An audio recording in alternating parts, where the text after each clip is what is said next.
Life like a wayfarer journeying, like a stranger on his way back home. اے سرسبز و شاداب دنیا میں عیش و عشرت کی زندگی بسر کرنے والوں، اے شیریں اور میٹھی دنیا کے ناز و نعم میں منہمک رہنے والوں، اے وہ لوگوں جو رنگین اور دل فریب دنیا کے سراب میں جذب رہنے والے ہیں، اے حسین و جمیل دنیا کے حسن و جمال میں کھونے والوں، اے دار البقاء کو چھوڑ کر دار الفنا میں دل لگانے والوں، ان قریب ہم سب نے ایک ایسی کٹھن گھاٹی میں اترنا ہے، موت کی گھاٹی سے گزر کر ایک طویل وادی پر خطر کا سفر اختیار کرنا ہے۔ اس وادی پر خطر میں سیاہ رات جیسی تاریکی ہوگی میرے بھائیوں، نہ وہاں سورج کی کرنیں ہوں گی، نہ چاند کی چاندنی ہوگی، نہ ستاروں کی چمک ہوگی، نہ کمکموں کا نور ہوگا،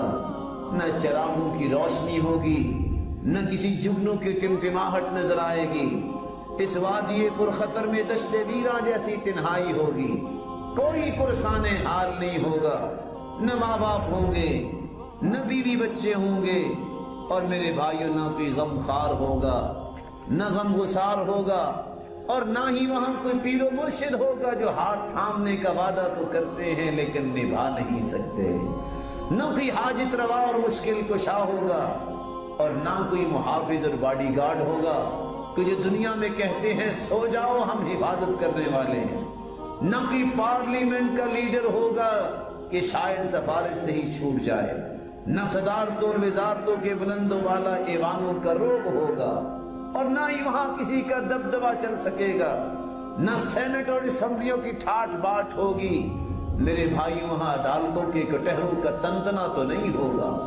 پولیس کے عہدوں اور تمغوں کا فخر و غرور بھی کسی کا ہوگا تو ایک منٹ میں اتر جائے گا، فوج کے اعزازات اور اسٹار کے جاہو جلال تو نہیں ہوگا، اعلیٰ سرکاری منصب کا کر و فر بھی نہیں ہوگا، وسیع و عریض کی جگیریں اور خدائی نہیں ہوگی، قبضہ گروپوں کے لمبے ہاتھ وہاں کام نہیں آئیں گے، کرائے کے قاتلوں کی دہشت گردی کی وجہ سے ڈرنے والے ہیں لوگ، لیکن قبر میں جاتے ہی ان کا سارا خوف ختم ہو جائے گا، سفارش کے لیے کوئی شخص نہیں آئے گا، رشوت کے لیے وہاں مال بھی نہیں ہوگا۔ اس وادی پر خطر میں موذی درندے ہیں، وہاں دہشت گردی ہوگی تو کس بات کی؟ اس عذاب کی ہوگی میرے بھائیوں۔ دنیا کی دہشت گردی سے ڈرنے والے تو ڈرتے ہیں لیکن قبر کے عذاب سے نہیں ڈرتے۔ مٹی کا گھروندہ ہوگا، مٹی کا فرش ہوگا، مٹی کا بستر ہوگا، گھٹن ہوگی، اگر عمل صالح نہ ہوا تو کیڑے مکوڑے ہوں گے، زہریلے سانپ اور بچھو ہوں گے، اندھے اور بہرے فرشتے گرز تھامے کھڑے ہوں گے، نہ جائے فرار ہوگی، نہ جائے قرار ہوگی۔ اے لوگوں جو اللہ اور اس کے رسول پہ ایمان رکھتے ہو، بشیر و نذیر نے تو بشارتیں بھی دی ہیں، نذیر نے تو ڈرایا بھی ہے اور کہا تھا ما رأیت منظرا قط الا والقبر افظع من۔ لوگوں میں نے قبر سے زیادہ سخت گھبراہٹ والی جگہ نہیں دیکھی۔ اے ہوش و گوش رکھنے والوں، دل و دماغ رکھنے والوں،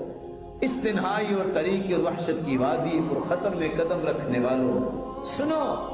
بے بسی اور بے کسی کے اس عالم میں، اس سفر میں اگر تم سکون چاہتے ہو، نماز کی پابندی کر لو، اپنی توحید کو خالص کر لو، زکوٰۃ کی ادائیگی کو خوشی کے ساتھ کرو، حج عمرہ اور تلاوت قرآن اور اذکار کی پابندی، صدقہ و خیرات میں دل لگانا،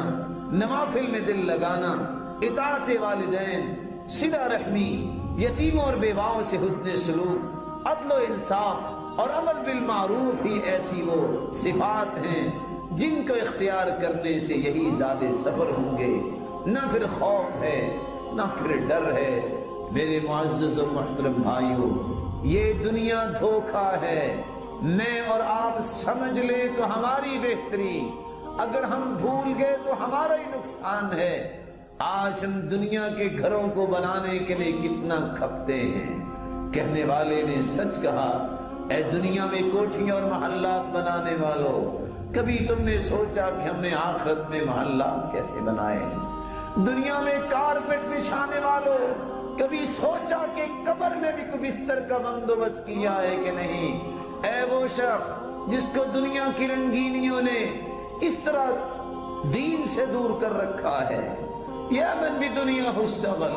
جو دنیا میں ہی مشہور ہو کے رہ گیا ہے، وَقَدْ غَرَّكَ طُولُ الْأَمَلِ، لمبی امیدوں نے تجھے گمراہ کر رکھا ہے، دھوکہ دے رکھا ہے۔ تمہیں پتا ہے الموت یأتی بغتۃ والقبر صندوق العمل، موت اچانک آتی ہے اور جو عمل کا صندوق تیرے پاس ہے، جتنے عمل کر لو گے اتنی ہی آسانی